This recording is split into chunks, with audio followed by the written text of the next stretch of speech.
मित्रांनो जास्तीत जास्त शेअर करा या चॅनलला आणि होऊ शकेल तर या चॅनलला जास्तीत जास्त सबस्क्राईब करून लोकांपर्यंत पोहोचवा. थँक्यू सो मच आणि हॅपी जर्नी.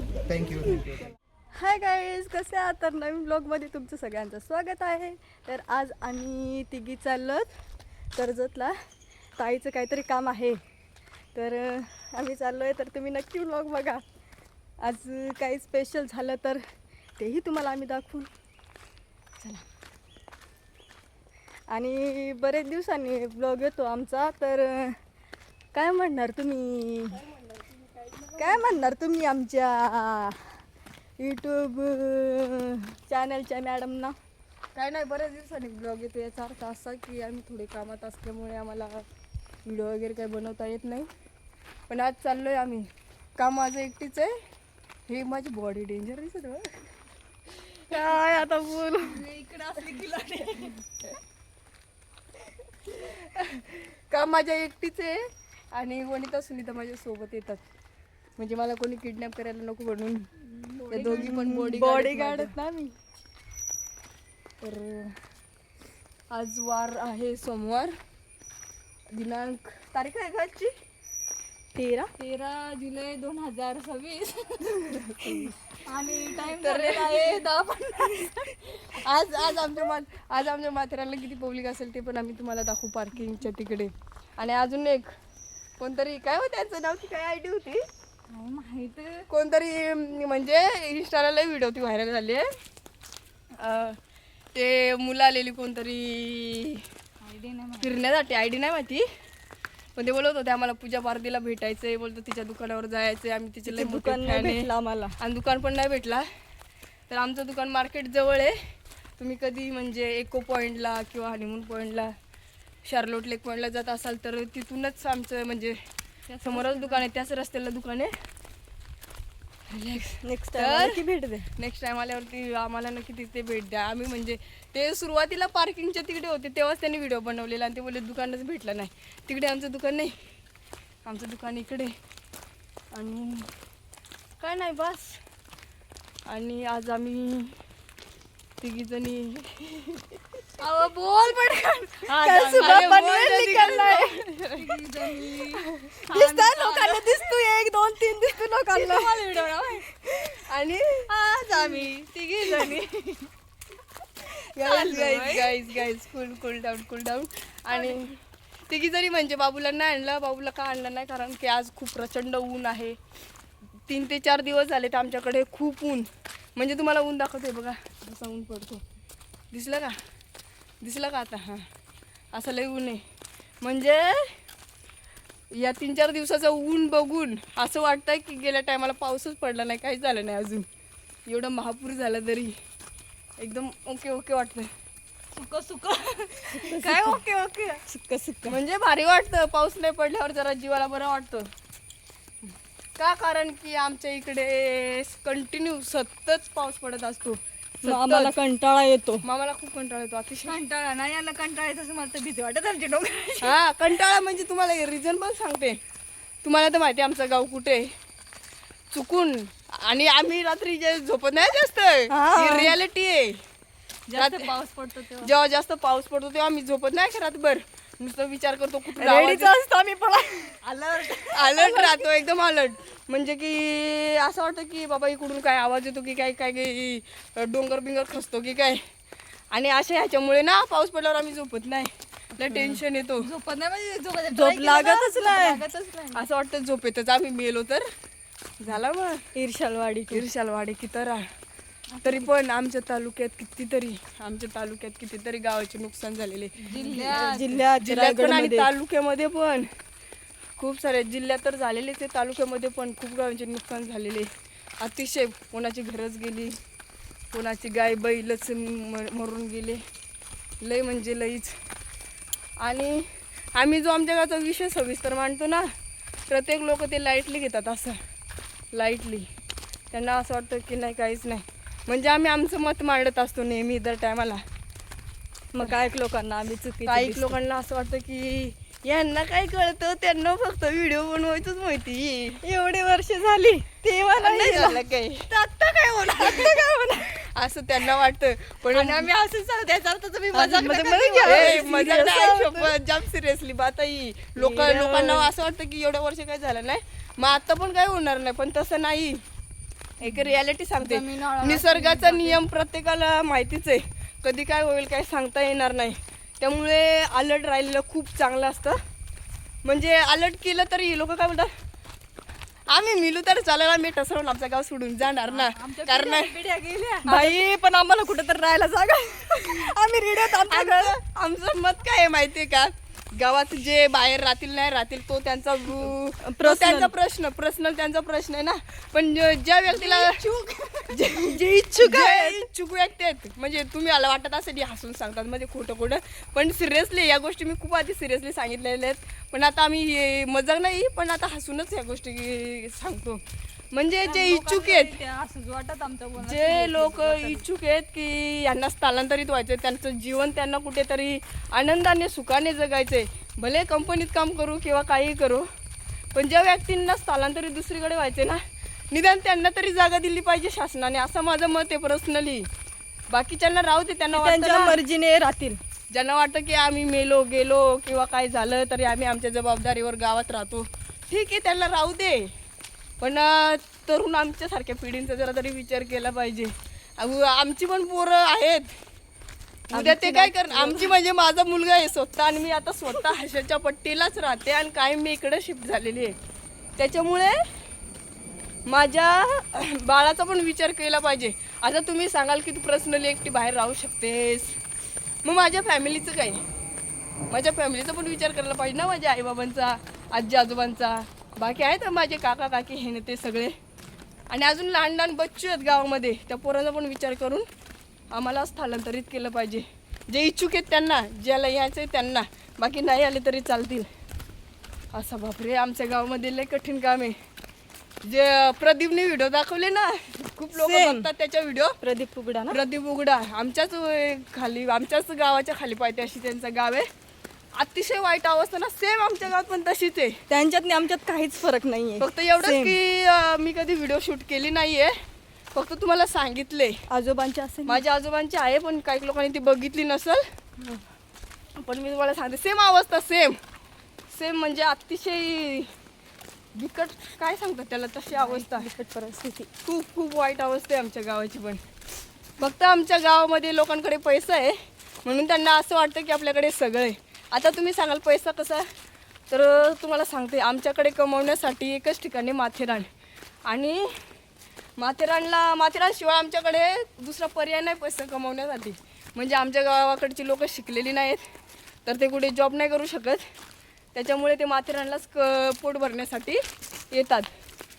त्याच्यामुळे ते गाव सोडून जात नाही. त्यांना असं वाटतं आपण बाहेर गेलो तर कमवून काय खाणार, पण तो त्यांचा प्रश्न. तरुण पिढीचं काय.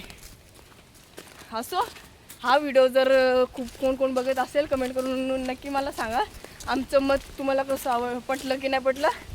पण मग आमचं मत एवढंच आहे की शासनाने तरुण पिढीला तरी स्थलांतरित करण्यासाठी काय करावं, काय ग, एक ॲक्शन घ्यावी की बाबा ठीक आहे, ज्या व्यक्तीला स्थलांतरित व्हायचं असेल त्यांनी स्थलांतरित व्हा. हा, जे ज्यांना राहायचं ते त्यांचे जिम्मेदार राहतील. ज्या व्यक्तींना राहायचं असेल ना ते राहतील गावामध्ये, बाकीच्याला स्थलांतरित करा. त्यांच्या पण भविष्याचा, पिढीचा विचार केला पाहिजे. ठीक आहे, नाही डोंगर कोसळणार, पण जिथं आमचं गाव आहे तो मातीवरच आहे, खाली एकदम कातळ आहे. वरची माती अशी वाहून गेली तरी आम्ही गेलो ना डायरेक्ट वरोसावाडी, बारवी डॅम नाही काय ग तो डॅमचं नाव, मोरबे डॅम मध्ये डायरेक्ट गेलो. नाही आमच्या गावामध्ये JCB पण आम्हाला वाकरायला येणार अशी खोदायला, जिथं मरून तिथंच आम्ही भेटणार पण नाही. ते इर्शालवाडीवर तरी कशी तरी लोक गेली, आमच्याकडे कसं येणार, आम्ही तर डायरेक्ट दरीत कोसळू. चेपलेले असून ते मारून बिरून यार थोडा तरी सिरियसली घ्या आमचा प्रॉब्लेम. याच्या अगोदर मी लय प्रॉब्लेम सांगितलेले आहेत लोकांना पण सांगितलेले आहेत, आणि शासनापर्यंत म्हणजे व्हिडिओ पण गेलेले आहेत आधीच्या. म्हणून तर तो रस्त्याचा विषय निघला कसा तरी, परिस्थिती गावची दाखवून. असो, आणि हा रस्ता पण झालाय ना कच्चा अर्ध्यापर्यंत आमच्याकडे, सध्या पावसामुळे, पण पावसामुळे सध्या बंद केलाय. नंतर परत चालू करतील असं वाटत आम्हाला. आज आमचं मत आहे का दिवाळीपर्यंत पूर्ण रस्ता होईल. हा. बापरे, आमच्या गावाची परिस्थिती म्हणजे काही सांगून फायदाच नाही. परिस्थिती चांगली आहे, सगळं चांगलं आहे, पैसे आहेत, घरोघरी पाणी आहे, सगळ्या गोष्टी अवेलेबल, सगळ्या गोष्टी, वायफाय सुद्धा प्रत्येक घरात, लाईट, पाणी, सगळं ए टू झेड आहे. कुठल्याच गोष्टीचं आम्हाला टेन्शन नाही. आता रस्ता पण होणार आहे. रस्ता पण होणार आहे, काय टेन्शन नाही. झालाय म्हणजे कच्चा रस्ता झालाय, फक्त डोंगराची भीती आम्हाला की कधी कोसळायला नको आणि आम्ही वरती जायला नको. अजून आमचं आयुष्य खूप आहे जगायचं. आता अशी 24-25 वर्षाचे आहेत आम्ही काय लगेच म्हाताऱ्या नाही ना होऊन मरणार. एवढ्या तरुणपणात मेल्यावर कमी आम्हाला दुःख होईल. एवढ्या लवकर आम्हाला वरती बोलवलं. तर चला गाईस, आजची मी पब्लिक पण तुम्हाला दाखवते म्हाताऱ्यांमध्ये किती आलेली ते.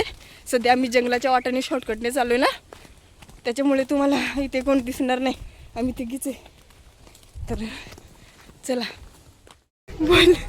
आम्ही रिक्षासाठी पटपट आलो आणि आज सगळ्या रिक्षा एकदा थांबून ठेवले आहेत. काही कारण माहित नाही, पण आता आम्ही चालतच जाणार आहे. पर्याय नाही दुसरं आमच्याकडे. बऱ्याच दिवस चाललो नव्हतो पटरीने, त्याच्यामुळे आज पहिल्यांदा तिकीट बुक केलं. चला चला तेव्हाच देतात. चला चालत चाललो आता आम्ही आता आमची चालत सफारी चालले. पहिल्यांदा एवढं पटरीने चालणार आहे. एवढं रिक्षा असेल, एक रिक्षा जर येत नसेल, पण काहीतरी इश्यू झाला असेल ना, म्हणून त्याच्यामुळे सगळ्या रिक्षा अशा बंद ठेवल्यात. आणि आम्ही रिक्षाच्या भरोश्यावर आलेलो. तरी आमच्या बरोबर सांग जा लवकर, रिक्षा बिक्षा भेटणार ना, लवकर जा. ऐकलाच तर तेव्हा अर्ध्यात पोचलोस तू. आमच्या बोलत ना त्या कवाचवा आहे ना जात 100%. आमच्या याला अनुभव ना प्रत्येक गोष्टीचा आयती आहे. सगळे काय सांग आयती आहे. कवाच आमची मदत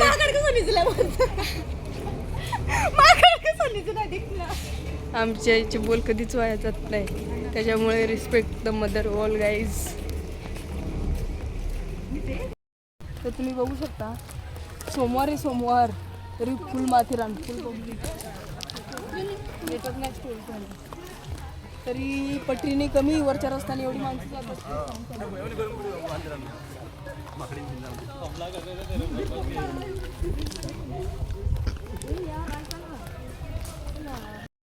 गाईज तुम्हाला माहिती आम्हाला कोण भेटले प्रसिद्ध दादा. खूप भारी वाटलंय. ज्या व्यक्तीला आम्ही नेहमी ब्लॉगच्या माध्यमातून बघतो, आज प्रत्यक्ष आम्ही एकही ब्लॉग स्किप नाही करत. त्यांच्यापेक्षा ना आमची आई जाम खुश होईल. व्हिडिओ बघून फॅन आहे, आमची मदर जास्त फॅन आहे. आणि दादा आता व्हिडिओ शूट करतोय. तर म्हणजे ट्रेन येते ना, त्याच्यामुळे दादाला व्हिडिओ शूट करायचे. त्यांनी ड्रोन वगैरे सगळा सेट केलेला आहे आणि आता दादा ड्रोन उडवणार. आम्ही फोटो काढले. कुठलं तरी एक व्यक्ती असं की बाबा ज्याच्यासाठी उत्सुक. दादा आता मस्त ड्रोन उडवतायत. ट्रेनचा व्ह्यू घ्यायचा आहे, त्याच्यामुळे दादा कॅमेरा सेट करतोय. आणि आली आता ट्रेन.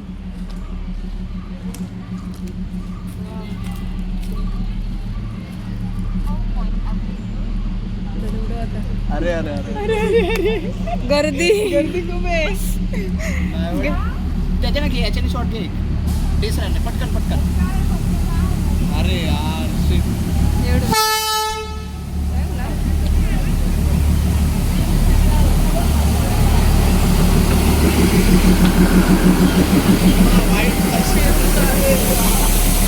दादा मोठं वाईट शॉर्ट घ्यायला भेटला नाही.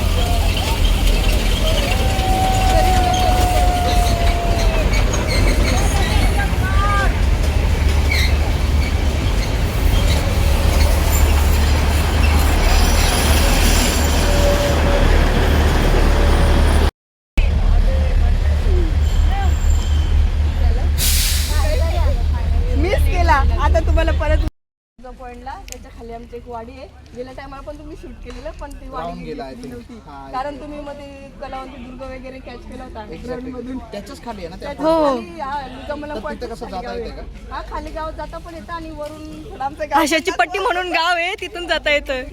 कारण गेल्या टायमाला आम्ही व्हिडिओ बघितली ना तुमची माथेरानची. तुम्ही कलावंत दुर्ग दाखवला, ते माची प्रबळ दाखवलं, परत मग ते मला माहिती नव्हतं. अगर माहित असतं तर ड्रोन उडवून असं काहीतरी कॅप्चर केलं. तुला थँक्यू, खूप भारी वाटलं. खूप म्हणजे खूप. बघत राहा, व्हिडिओ शेअर करत राहा. नक्की. ब्लॉगिंग करत आहे. हो, हा का? ताईचं पण चॅनल आहे. मित्रांनो, जास्तीत जास्त शेअर करा या चॅनलला आणि होऊ शकेल तर या चॅनलला जास्तीत जास्त सबस्क्राईब करून लोकांपर्यंत पोहोचवा. बस थँक्यू सो मच आणि हॅपी जर्नी. थँक्यू. चला, ठीक, बाय बाय. Bye bye.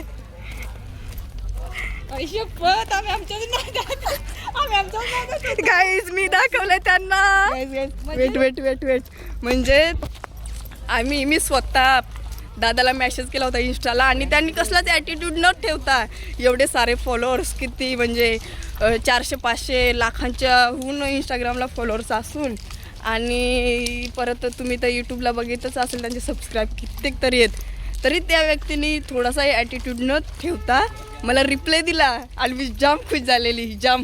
आणि माहित नव्हतं टाइम झाला तर सगळे आम्ही रिक्षा बंद होती, आम्हाला प्रश्न दादा भेटला आणि रिक्षा बंद आहे त्याच्यामुळे आम्ही आलो चालत. आणि दादा कोणालाच माहित होतं आणि सुनीता पुढे गेलेली. मी बोलली अरे प्रशील, आणि प्रशील दादा भेटला. शपथ म्हणजे ज्या व्यक्तीला आपण टीव्हीच्या माध्यमातून बघत असतो नाही का, ब्लॉगिंगच्या माध्यमातून, आणि तो व्यक्ती असं समोर आल्यावर ना एक खुशी असते ना, जो आनंद असतो ना, नाही सांगू शकत. नाही शब्दात मेन म्हणजे आम्ही एकही त्यांचा ब्लॉग स्किप नाही करत. आणि खास करून आमची मदर आणि आमचा दादा पण ऐका. आणि आता मी दादाला फोन करून सांगणार आहे, प्रशील दादा आलेला आहे मार्केटमध्ये, भेट आणि फोटोज वगैरे काढ, कारण आम्ही सगळे फॅन आहोत. फॅन, अतिशय फॅन. म्हणजे एक जवळच आपण जवळचा एक व्यक्ती असतो तसा दादा, म्हणजे तो प्रशील दादा आमच्यासाठी.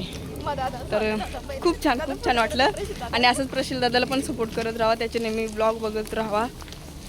तर तसे पण बघतातच, पण माझ्या थ्रूनी जे कोणी असतील त्यांनी पण बघत जावा.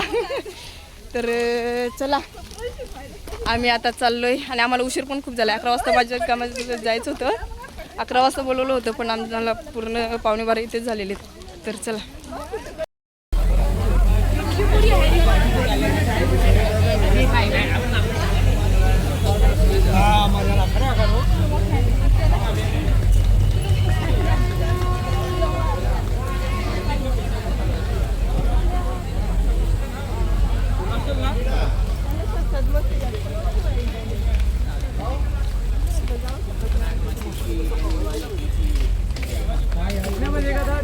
अरे नहीं भाई नहीं, ये तो एकदम खास दोस्त है। खास क्या, खास से भी खास दोस्त है। ये फूलों के बुके से नहीं मानते, प्यार भरे मुक्के से मानते।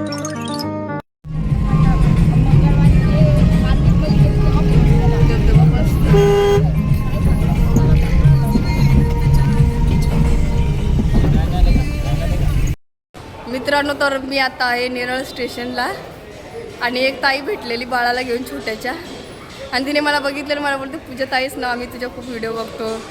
आणि ती ताई कोणी मी तुम्हाला दाखवते, म्हणजे तिच्याशी बोलताना व्हिडिओ कॅप्चर करताना याला मुरबाड साईडला तिचा गाव होता, सुकाळवाडी म्हणून असं काहीतरी तिने सांगितलं मला. तर मी तुम्हाला ती ताई दाखवते झूम करून इथून वरून.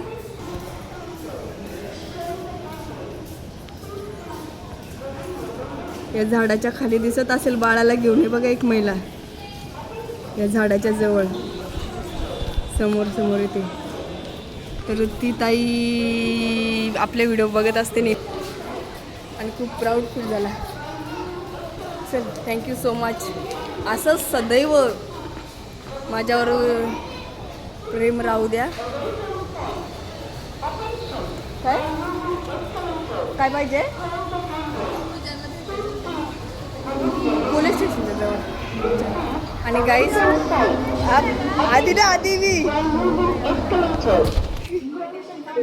आधी ना मी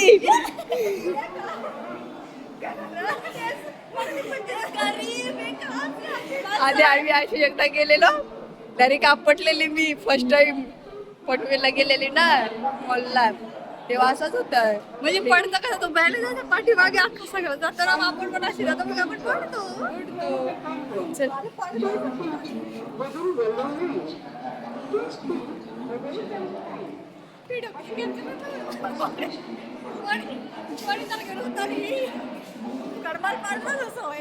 आमची ट्रेन 1:14ची आणि आमचा नेरळ पूर्णपणे डेव्हलपमेंट झालेला आहे. म्हणजे लय ब्रँड दाखवते स्टेशन तरी काम बाकी इकडे तुम्हाला बघायला भेटत असेल. तर चला अख्खा दिवस असाच गेलाय दातकडून. जे कामासाठी आलो ते कामाचा पत्ताच नाही. टाइम ऑफ गाड्याच ना तर काय करणार.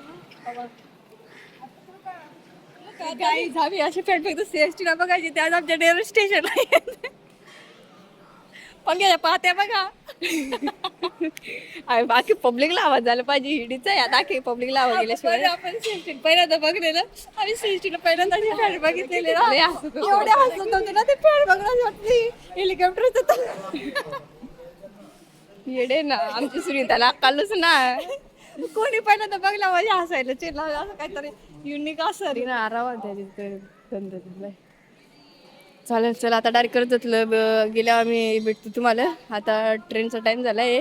1:14ची ट्रेन आहे का 1:13ची आहे 1:14ची आहे ना 1:15ची ट्रेन आहे. तर परत आम्ही आता स्टेशनवर असे सीट तर रे तू चला. सकाळी जाता जाताना मूड एवढं फ्रेश सगळं व्यवस्थित होतं. म्हणजे सकाळपासून संपूर्ण दिवस लय चांगला गेला. पण जशी एवढ्या तिकडे आहे म्हणजे मी कर्जतला गेलेली एवढं ऊन त्या उन्हामध्ये अतिशय त्रास झालेला आहे. अतिशय म्हणजे डायरेक्ट असं वाटतं की आम्ही आजारीच पडलो. चेहरा बघू शकतात चेहरा पूर्ण चेहरा असा उतरून गेलेला आहे. जास्त उन्हाची सवय नसल्यामुळे मला तर चक्कर येत होती चक्कर. आणि अजून पण तसंच वाटतं कानातून या कानातून आवाज पण येत नाही. अतिशय वाईट असं वाटतं की आता आजारी पडू. आयला जर आमचं घर असतं ना कर्जत नेरळ कुठेही अजिबात माथेरानला आलीच नसती एवढं चालायला. खरंच खूप वैताग आलाय. तर बघू आता पण आम्हाला रिक्षा भेटतात की नाही नाहीतर मग मेलो चालत.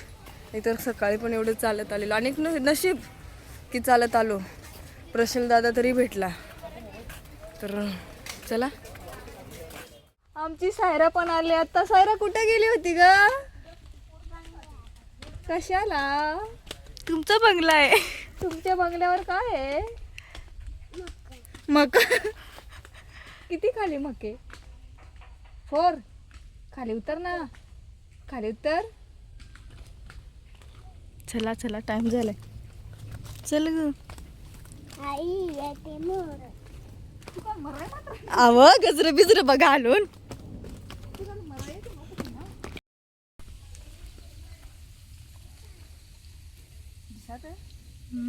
ना ते काळ्या झाला ना अजून असं किरण आले आले आले ना ते बरोबर दिसली. पण पाणी डायरेक्ट चमकात तिकडं तर डायरेक्ट चमकात तिकडं. हा ना पाणी डायरेक्ट चमकात शाईन वाटत डायरेक्ट सिल्वर सिल्वर. एअरपोर्ट नाही दिसत गाईज.